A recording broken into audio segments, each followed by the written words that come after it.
जय श्री कृष्ण दोस्तों। आज हम करवा चौथ की कहानी कहेंगे। कहानी को पूरा ज़रूर सुनिए। राधे राधे। चलिए शुरू करते हैं।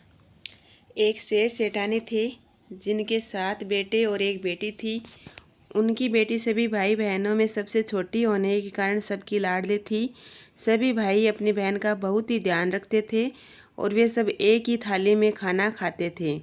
सभी भाइयों का विवाह हो चुका था। एक सुंदर सुशील लड़का मिलते ही माँ बाप ने बहन का विवाह भी कर दिया। अब शादी के बाद करवा चौथ का त्योहार आया। सभी भाभीियों ने उस दिन करवा चौथ का व्रत रखा। जब वे व्रत की तैयारी कर रही थी, भाभीियों से ननंद बाईसा ने पूछा कि आज आप कौन सा व्रत कर रही हो। तो भाभीियों ने उससे कहा कि आज हमारा करवा चौथ का व्रत है, जो पति की लंबी उम्र के लिए रखा जाता है। तब ननंद बोली, मैं भी इस व्रत को करूंगी। तब भाभीियों ने कहा, बाईसा ये व्रत बहुत ही कठिन है। इसमें दिन भर कुछ भी खाया पिया नहीं जाता और इतना तक कठिन है कि पानी भी नहीं पिया जाता, इसलिए आप इस व्रत को मत करो। पर ननंद नहीं मानी और उसने ये व्रत रख लिया। शाम को जब सभी भाई घर आए तो उन्होंने खाने पर अपनी बहन को बुलाया। तो बहन बोली कि आज मेरे करवा चौथ का व्रत है। रात्रि को जब चंद्रमा निकलेगा तब पूजन करके चंद्रमा को अर्घ देकर भोजन करूंगी।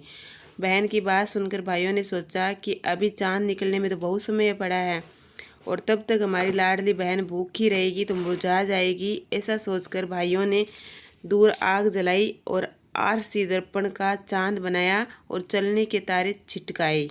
फिर बहन से बोले कि चांद निकल आया है, पूजा कर ले।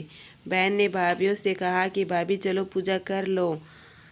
तो भाभीियों ने कहा, बाईसा ये आपके लिए चंद्रमा है, हमारा चांद तो देर से निकलेगा। ये तो आपके भाइयों ने आपके लिए निकाला है। भाइयों के कहने पर बहन ने पूजा कर ली और खाना खाने बैठी। पहला निवाला लेते ही बाल निकला। बेटी ने माँ से कहा, कोई अपशकुन हो रहा है। तो उसकी माँ ने कहा कि इस कोर को जमीन पर रख दो और दूसरा कोर ले लो। बेटी ने जैसे ही दूसरा कोर तोड़ा, बिल्ली ने छींक दिया तो बेटी ने उससे भी जमीन पर रख दिया।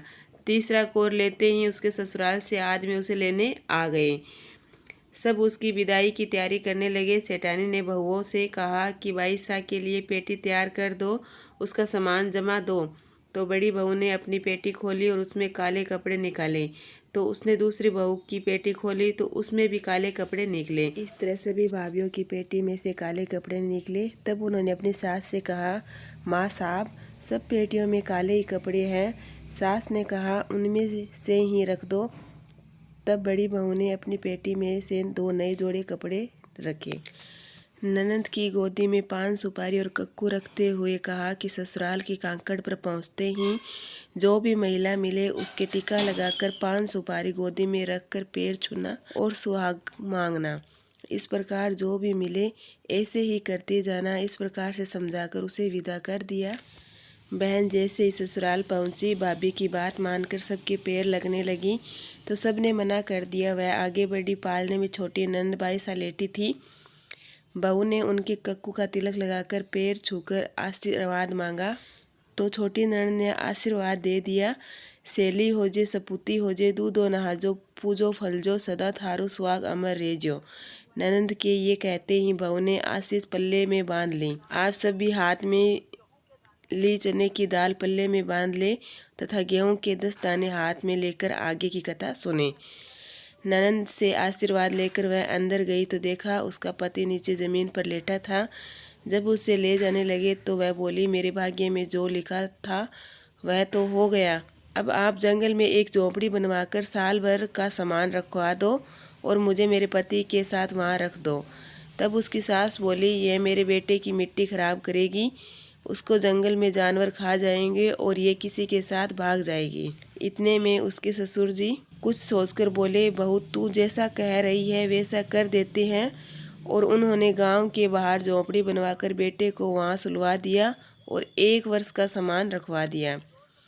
अब बहू प्रतिदिन अपने पति की सेवा करती, उसको नहलाना, कपड़े बदलना, सारे कार्य करती और बचे हुए समय में पूजा पाठ करती। उसने हर माह की चौथ का व्रत ही भी शुरू कर दिया। समय बीतता गया। जब आषाढ़ मास आया तो उसने अपनी झोंपड़ी के बाहर कोला कुंभी के बीज बो दिए और उसने दशरथ दशरथी माता चौथ माता से प्रार्थना की कि हे माता, यदि मेरे सुहाग में सत्य हो तो मेरे द्वारा बोए गए बीज में बेले लहराए। और देखते ही देखते आने वाले 4 महीनों में ही उसकी टापरी पर बेल और उसके फूल और फल आ गए। तो बहू का विश्वास बढ़ने लगा। अब 1 साल पूरा होने को था। कार्तिक माह की चतुर्थी का दिन आया तो उसने करवा चौथ का व्रत रखा। उस दिन तक उसके पास खाने का सामान भी खत्म हो गया था। अब वह सोचने लगी कि पूजा कैसे करेगी। फिर उसने व्रत करने के लिए मिट्टी गूंद कर उसका करवा दिया, चौथ माता की मूर्ति और मिट्टी के ही 10 खाजे यानी मैदे की पापड़ी बनाई और पानी में उन खाजों को तलती है। शाम को चौथ माता की पूजा की तैयारी करती है। कोला कुंभी के फूलों की माला बनाती हैं। पानी से दीपक जलाकर चौथ माता की पूजा करती हैं। पर उसके सुहाग के सत के कारण पानी के दिए भी जल जाते हैं और खाजे भी तला जाते हैं। अब चांद निकलता है तो वह चांद के दर्शन करती हैं। इतने में माता दशरथी सफ़ेद वस्त्र पहने सफ़ेद घोड़े पर सवार होकर आती हैं। तो बहू उनके सामने माला लेकर जाती हैं और कहती हैं, लो माई, कड़ो कुमड़ो फूल की माला और मुझे सुहाग दो माँ, सुहाग दो। माँ कहने लगी सुहाग देंगे तेरे भाई वीर, जिन्होंने जंगल में आग लगाई, आरसी का चांद बनाया, चलने से तारे छिटकाए, वे ही देंगे तुझे सुहाग। कहकर माता चली गई। इस तरह एक के बाद एक सभी माताएं अलग अलग रूपों में आई।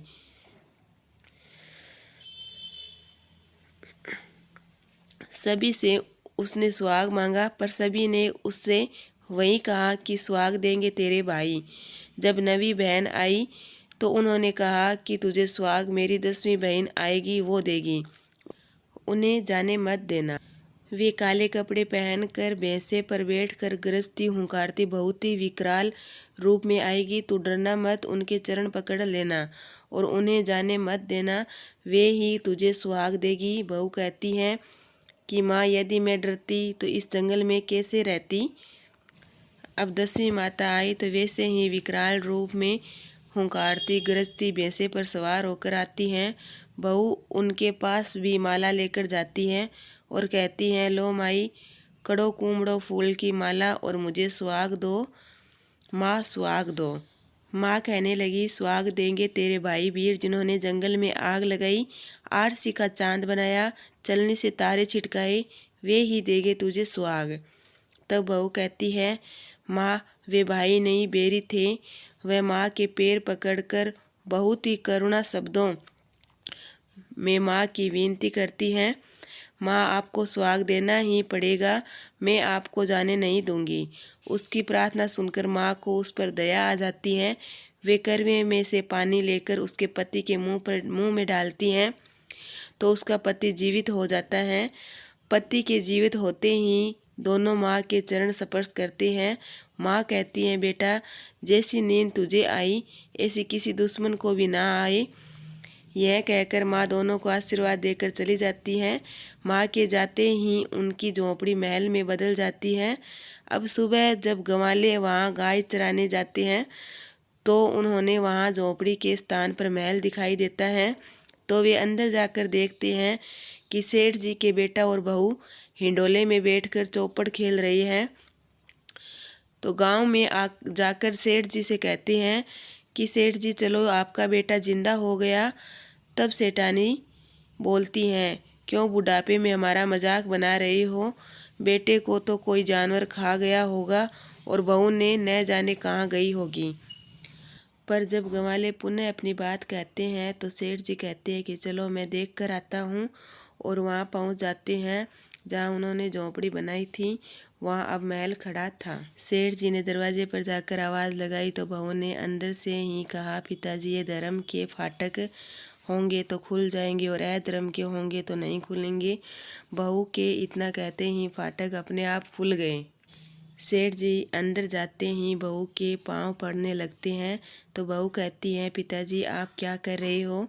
कभी औराती का पानी मगरी पर चढ़ा है और वह ससुर जी के पैरों में पड़ जाती है। उन दोनों की बात सुनकर बेटा भी वहाँ आ जाता है।